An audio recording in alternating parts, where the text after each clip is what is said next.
జూబ్లీహిల్స్ ఉప ఎన్నికల్లో కిషన్ రెడ్డి గారి మాట వింటే పెద్ద జోక్ అనిపించింది ఈరోజు. నేను కిషన్ రెడ్డి గారికి ఛాలెంజ్ చేస్తూ ఉన్నా, మీరు ప్రాతినిధ్యం వహిస్తున్న లోక్సభ నియోజకవర్గంలో అంతర్భాగం జూబ్లీహిల్స్, మీరు కేంద్ర మంత్రి, గతంలో కూడా ఈ అభ్యర్థే పోటీ చేసినాడు. ఈ అభ్యర్థికి అప్పుడు 25,000 ఓట్లు వచ్చినాయి. ఇప్పుడు 10,000 కంటే ఓట్లు దాటాయని నేను ఛాలెంజ్ చేస్తూ ఉన్నా. మీరు నేరుగా ఇండైరెక్ట్గా టీఆర్ఎస్ తోటి కుమ్ముక్కై తిరిగి అదే అభ్యర్థికి టికెట్ ఇచ్చి ప్రచార సరళిని మొత్తంగా దింపుడు గల్లెంలాగా భారతీయ జనతా పార్టీ వ్యవస్థనంతా టీఆర్ఎస్ హ్యాండ్ ఓవర్ చేసినారు.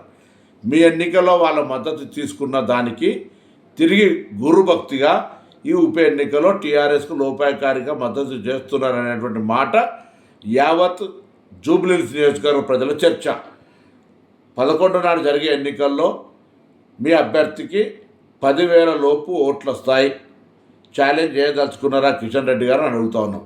భారతీయ జనతా పార్టీ కేంద్రంలో అధికారంలో ఉన్న పార్టీ, ఈ నియోజకవర్గానికి కేంద్ర మంత్రిగా వ్యవహరిస్తున్న మీరు 10 సంవత్సరాలుగా జూబ్లీహిల్స్ నియోజకవర్గానికి ఏమి చేసినారో చెప్పగలుగుతారా అని అడుగుతూ ఉన్నాం.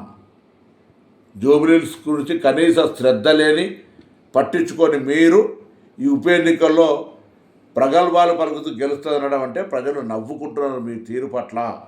అందుకే వెంటనే ఇప్పటికైనా నిజాయితీగా ఎన్నికల్లో మీ అభ్యర్థిని మోసం చేయకుండా, మీ అభ్యర్థిని ఎదుటి పార్టీకి అమ్మకుండా నిజాయితీగా పనిచేయమని రాజాసింగ్ గారు చెప్తున్నట్టుగా ఆ విధంగా వ్యవహరించమని డిమాండ్ చేస్తూ ఉన్నాను.